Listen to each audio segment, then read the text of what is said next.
Bonjour à tous, et voilà pour clôturer cette aventure du Challenge Tourman, j'ai reçu le petit cadeau. Voilà, quand on est finisher, on reçoit.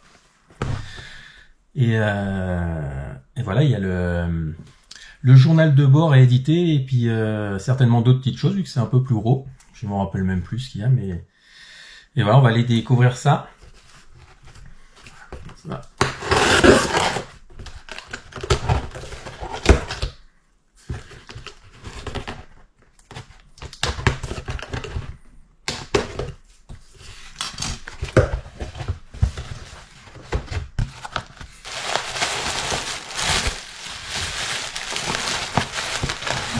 Et le voilà, le petit journal.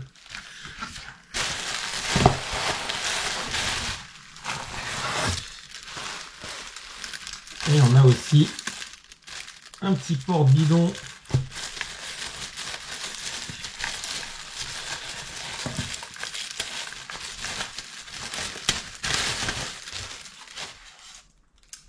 Et un bidon. On peut mettre partout un push-bar. À l'effigie du Challenge Tourman. Donc ouais, c'est assez marrant de recevoir, de pouvoir regarder de Paris à la Méditerranée en 1897 à travers l'Auvergne à Bécane. Ouais, je trouve ça vraiment génial, je l'avais dit au début, mais c'est génial de refaire un parcours qui avait déjà été fait il y a tant d'années, 1897 quand même, et en plus de se replonger avec des... Alors, je vois, il y a aussi des... Comment ça s'appelle? Des illustrations, vêtements pour cyclistes.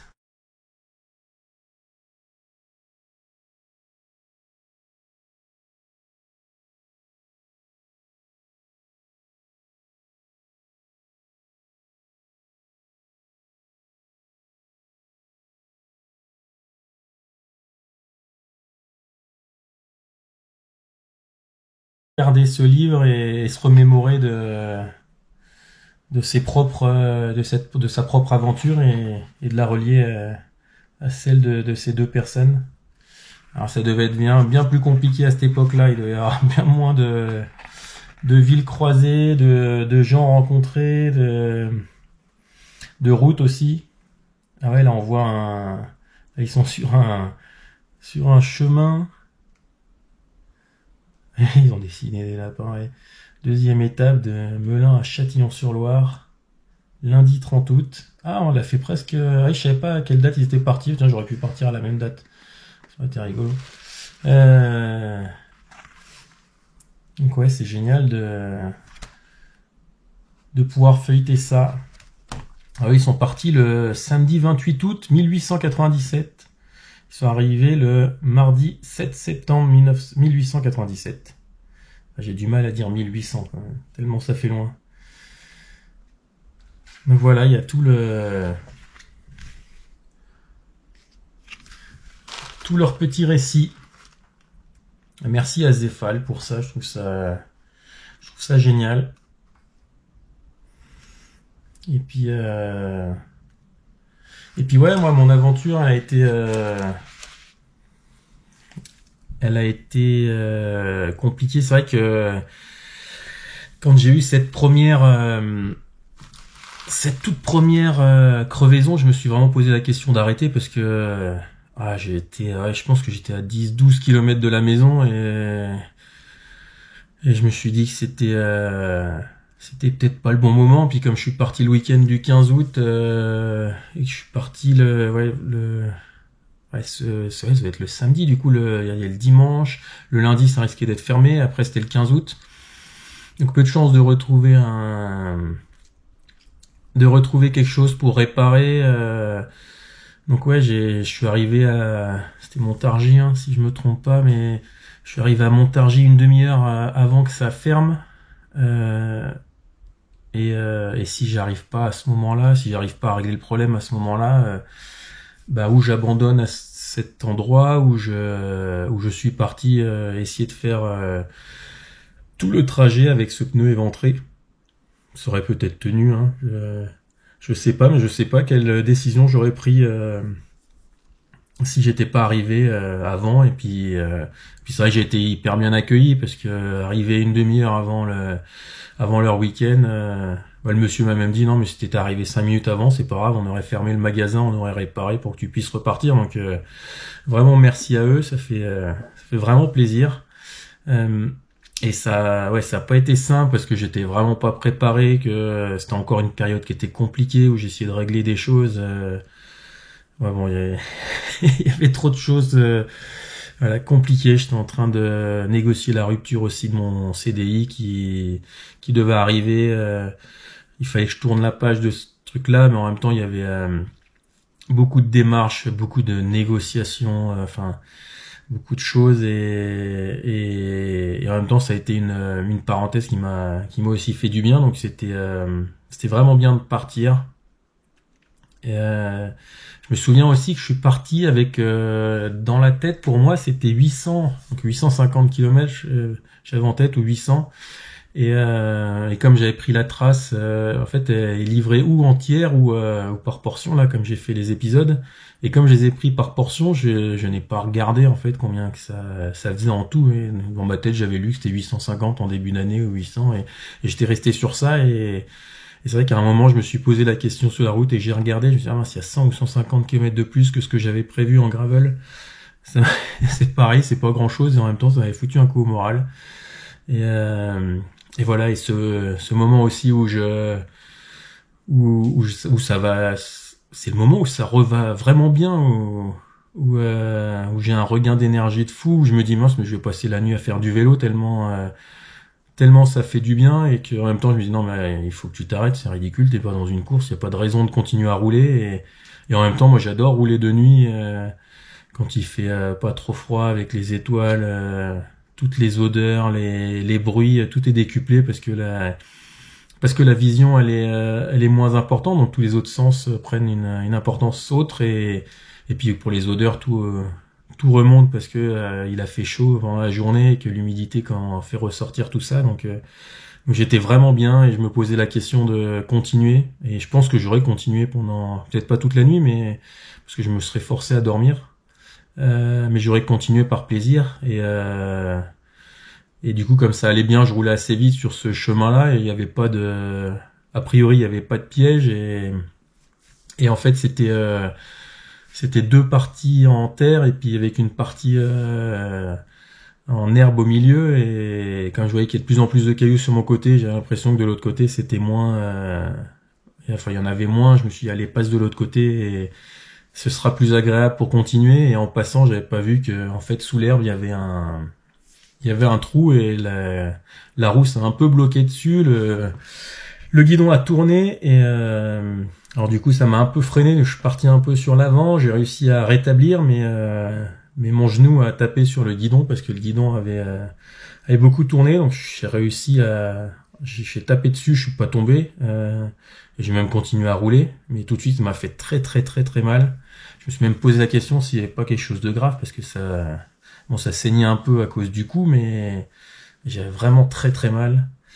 Donc je me suis posé, je sais pas, très peu de temps après en fait, hein, 2 minutes après. Et c'est vrai que le lendemain, quand je suis parti et que plier le genou c'était compliqué, j'avais quand même, je me suis dit là ça va être compliqué de continuer, mais et puis c'est vrai qu'après tu compenses. Donc au début j'avais mal que assis, puis après j'avais mal surtout debout, puis après j'avais mal debout et assis. Je me suis dit mince, mais là je peux plus le soulager, donc ça va être compliqué. Et je pense qu'heureusement qu'à ce moment-là j'étais plus près de l'arrivée j'avais passé la moitié du parcours, parce que je pense que j'aurais peut-être eu des envies de faire demi-tour à ce moment-là, mais là ça m'a pas posé question. Je me suis pas dit tiens je vais arrêter, mais c'est vrai que j'ai souffert jusqu'au bout à cause de ça. Ouais.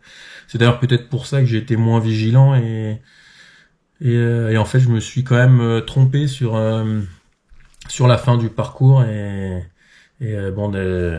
quand on s'inscrit en fait, on donne son tracé GPX à l'organisation et c'est eux qui valident notre temps et du coup mon temps il a pas été validé parce que et c'est normal visiblement je me suis trompé. Je pense que je vois en fait, de toute façon ils m'ont montré où c'était, mais à un moment on longe la nationale et c'est vrai que le GPS, il y a un chemin qui longeait, puis à un moment ça se recoupait, puis le GPS disait de passer sur la route, je passais sur la route, puis après il me disait que j'étais à côté, donc je repassais à côté, puis il me disait que j'étais à côté, je repassais sur la route.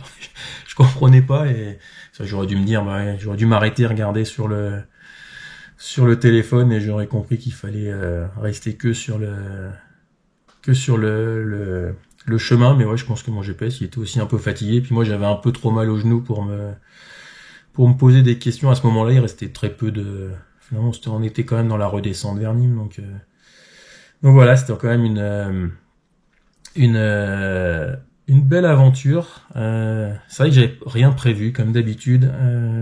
Du coup, je suis arrivé sur Nîmes, je sais plus, vers 1h ou 2h du matin, et quelqu'un, pendant ma dernière journée, m'a écrit et m'a dit si tu cherches un endroit pour dormir, tu peux aller jusqu'au bout, parce que autour de la Tourmagne, il y a un jardin qui est hyper agréable et tu pourras te poser. Je me suis dit, allez, c'est pas grave, je vais jusqu'au bout. Parce que je me suis posé la question au début de Nîmes, je me suis dit, c'est peut-être mieux de dormir un peu avant et de finir pour pas dormir en ville, quoi. Et je me suis retrouvé à la tour et effectivement, je pensais dormir au pied et du coup la voir le lendemain. Et là,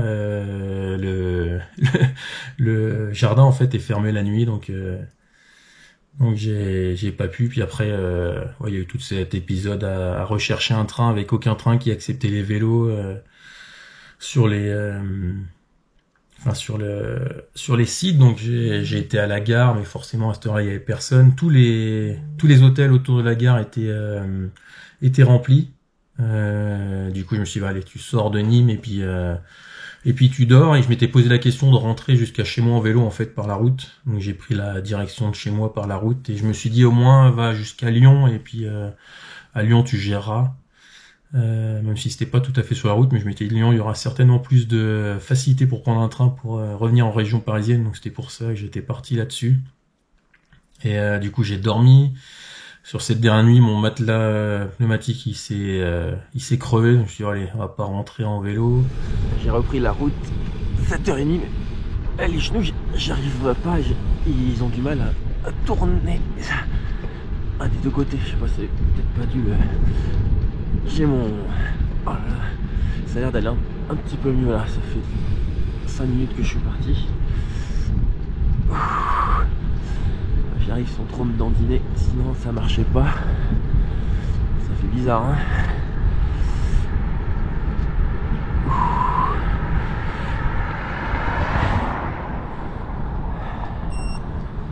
On va essayer d'avancer maximum. Alors en partant, j'avais quand même pour idée, dans un coin de ma tête, je m'étais dit, dans le pire des cas, si je trouve pas de train, je remonterai à vélo par la route. Donc voilà, quand j'ai pas trouvé d'hôtel sur Nîmes, je me suis dit, prends la route et puis et tu remontes et voilà. Mais c'est vrai que au réveil de ce matin-là, les genoux, c'est comme s'ils étaient bloqués dès qu'ils arrivaient en haut. J'arrivais pas à tourner les jambes, donc je me suis tout de suite dit, ça va pas être possible. J'ai re-regardé les trains, j'en ai pas vu à Nîmes, donc j'ai continué. Comme j'étais sorti de la ville, j'avais déjà fait 10 ou 15 km au moment où j'ai dormi. Je me suis dit, je vais continuer, je vais chercher une autre gare. Je me suis dit, à Lyon, forcément, il y aura des trains, donc je me suis dit, prends la route de Lyon. Et c'est vrai qu'il y a un moment, je me suis dit, là, ça va pas le faire, je vais pas arriver à Lyon tellement j'avais mal. Du coup j'ai regardé sur les applications et j'ai pas trouvé, mais je me suis dit, bon allez, peut-être que à la gare de Valence je vais trouver quelque chose. Non pas Valence, à la gare de Avignon, oui, à la gare d'Avignon. Comme j'avais été plusieurs fois là à Avignon, je me suis dit, tiens, à la gare d'Avignon il y aura peut-être un guichet et je pourrais peut-être voir pour trouver un billet. Donc j'ai détourné ma route et j'ai pris la direction d'Avignon. Bon, après, c'était vraiment une belle journée, donc c'était vraiment agréable. Et puis les genoux sont assez vite décoincés quand même au bout de 10 km là. Enfin, de toute façon, je crois que j'aurais même pas réussi à aller jusqu'à la gare dans la condition où j'étais au réveil. Donc voilà, j'ai pris la direction d'Avignon et en espérant trouver un train là-bas. Et je me suis dit, bon, moi, si j'y arrive pas à trouver un train, ils m'en trouveront au moins pour le lendemain, je dormirai là-bas et je pourrais m'en sortir comme ça. Donc voilà pourquoi j'ai pris cette direction et pourquoi je suis sur ces belles routes là. C'était vraiment des beaux paysages là. En plus, ouais, le matin il faisait pas trop chaud et il y avait un beau temps. Donc c'était vraiment, vraiment, vraiment sympa. Bon, la nuit c'était fini contre le sol parce que mon petit matelas gonflable il avait pas résisté à la nuit. Et voilà, après j'ai trouvé une longue piste cyclable là je pensais même qu'elle allait m'accompagner jusqu'au bout, mais elle n'a pas accompagné tout à fait jusqu'à Avignon. Et voilà, j'étais en route.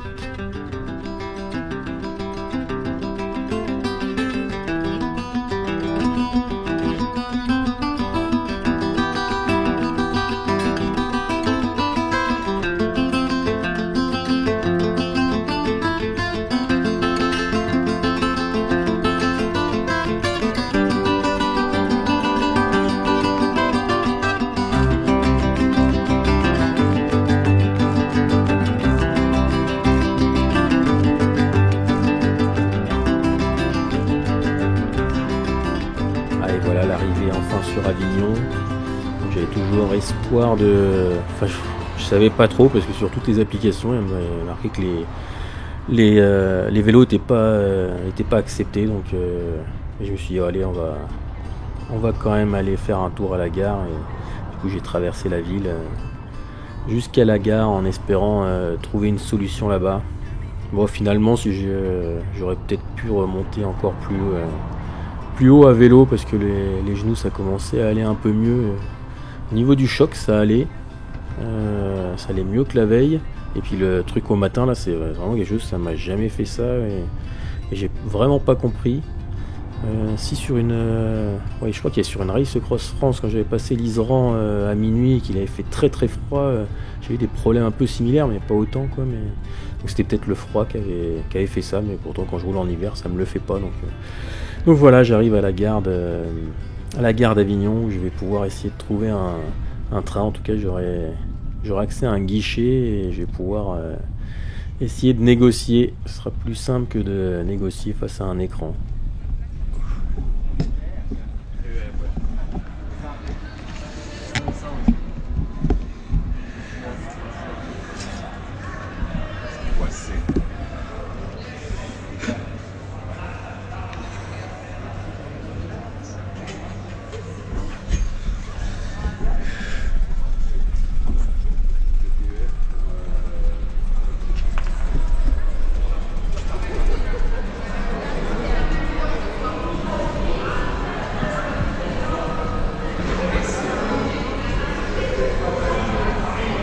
Pardon, c'est moi.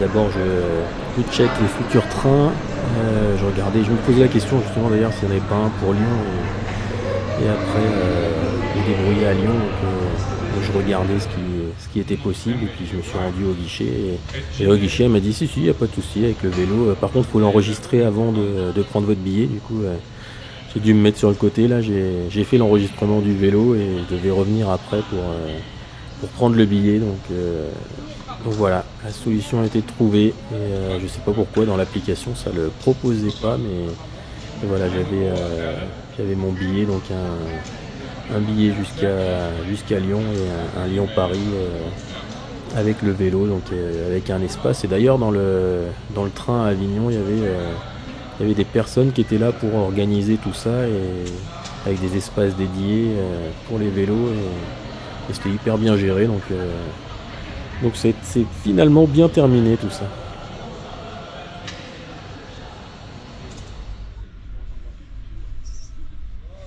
Ah, bien entendu, il y avait un peu d'attente parce que du coup, j'avais pas checké avant parce que sur l'application, il disait que tous les trains, il n'y avait pas accès. Enfin, si je marquais dans l'application Connect SNCF là que je voulais une place avec un vélo, ben ça me disait zéro train. Du coup, j'avais pas regardé les trains et moi, je suis arrivé. Du coup, j'ai pris mon temps et je suis arrivé. D'ailleurs, je me suis arrêté prendre un petit déj. J'ai discuté avec les gens qui gérait le lieu et je suis arrivé 10 minutes trop tard pour avoir le train d'avant et du coup j'ai dû attendre un peu longuement devant la gare le suivant, mais certainement que celui d'avant c'était pareil, il y avait accès avec le vélo, donc voilà une petite attente devant la gare, mais j'avais mes tickets et je savais que j'allais pouvoir rentrer dans la journée en Île-de-France.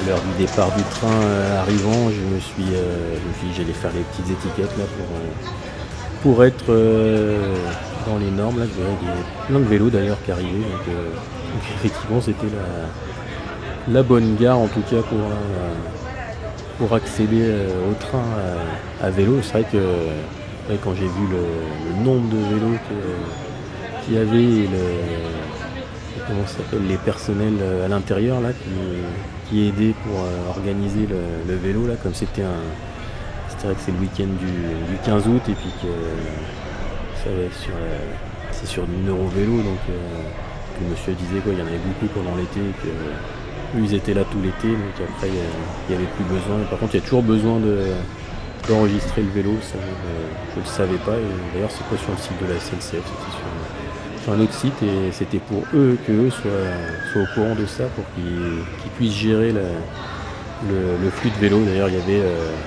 75% des vélos qui n'étaient pas enregistrés sur leur site, donc c'était un peu plus compliqué à organiser pour eux, mais voilà, ils ont trouvé de la place pour tout le monde et on a pu tous partir. Il y avait encore un vélo qui arrive, mais là il était en sacoche et voilà, c'est l'heure du départ.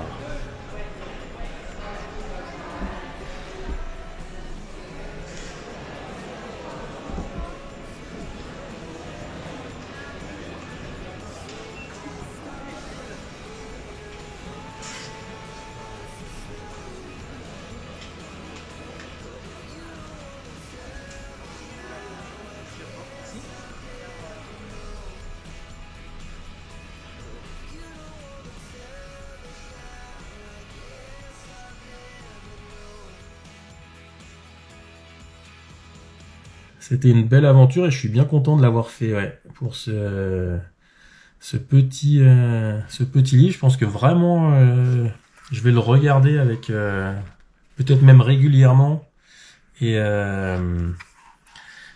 pouvoir faire des liaisons entre leur chemin et le mien. Et c'est vrai que même pendant que j'étais sur la route, moi j'y ai beaucoup pensé en me disant, ah, tiens, il devait passer là, mais ici il devait y avoir rien du tout. Enfin ouais, ça devait être quelque chose. Puis forcément, ça va être à la carte, mais à quel point la carte était développée à cette période-là, j'en ai aucune idée. Donc Donc ouais, moi on a l'impression de partir à l'aventure aujourd'hui, mais on a un téléphone, en cas de problème, on peut appeler, on peut faire des recherches sur Internet, on a un GPS et on suit la trace. Et ouais, par rapport à eux, on n'était pas trop dans l'aventure, quoi. Et puis forcément, leur vélo, ça devait pas avoir le même rendement, la route. C'est pareil, on a beau avoir passé des chemins, eux, ça devait être quasiment que ça, et les portions un peu route, c'était visiblement, comme j'ai vu sur un des schémas, ça devait être du gros pavé, un peu compliqué à passer, surtout avec leur vélo. Donc voilà, ouais, c'est beaucoup de plaisir. Moi, j'ai ce journal de bord que ouais, je pense que je vais le regarder régulièrement. C'est assez, ouais. Je trouve que l'idée est vraiment géniale et que c'est le cadeau idéal en fait. Tu fais un challenge. Enfin moi c'est ce qui m'a attiré. Je l'ai dit au début là. C'est bon, j'étais attiré par le fait que ça parte de Melun et que c'est une ville que je connaisse, mais c'est le côté historique et de se dire on reprend la même route que deux amis qui sont partis en 1897 en vélo faire la même trace. Moi, je trouvais ça génial et voilà. En plus ouais, il y a les dessins de ces personnes-là pendant la route, quoi. C'est juste génial. Donc voilà. Je pense que là, on a le plus beau cadeau et le message de fin pour une belle aventure. Et puis rendez-vous pour la prochaine. Là, je sais pas encore ce que je vais publier après. Parce que là j'ai fini tout ce que j'ai fait jusqu'ici. C'est la dernière aventure que j'ai faite cette année. J'ai filmé aussi quelques sorties que j'ai fait autour de chez moi, donc peut-être que je vais faire ça ou peut-être que je vais trouver une idée. Même si là j'ai encore des choses à régler et que je peux pas partir comme j'aurais voulu parce que à l'origine je devais repartir directement en septembre ou octobre faire quelque chose et j'ai pas pu et peut-être que là peut-être qu'en décembre et que je réussirai à partir faire quelque chose et on sait jamais, mais là je suis encore dans l'inconnu, mais ouais, on va essayer de partager d'autres choses, mais en attendant voilà, je reste sur cette belle aventure qui continue et puis 2024 arrive vite. Et on prépare quelque chose avec un ami qui devra arriver moitié du mois de janvier. Donc ça demande aussi du travail de préparation. Alors, comme ça m'arrive souvent d'être dans des positions un peu compliquées parce que j'ai pas assez préparé. Cette fois-ci, de toute façon, le projet en lui-même fait qu'il y a une préparation qui est nécessaire au niveau du tracé, si on peut pas partir comme ça, donc voilà, on va travailler sur ça et si on n'a pas avant, je partagerai d'autres choses, mais la prochaine aventure, elle arrivera vite en début d'année prochaine.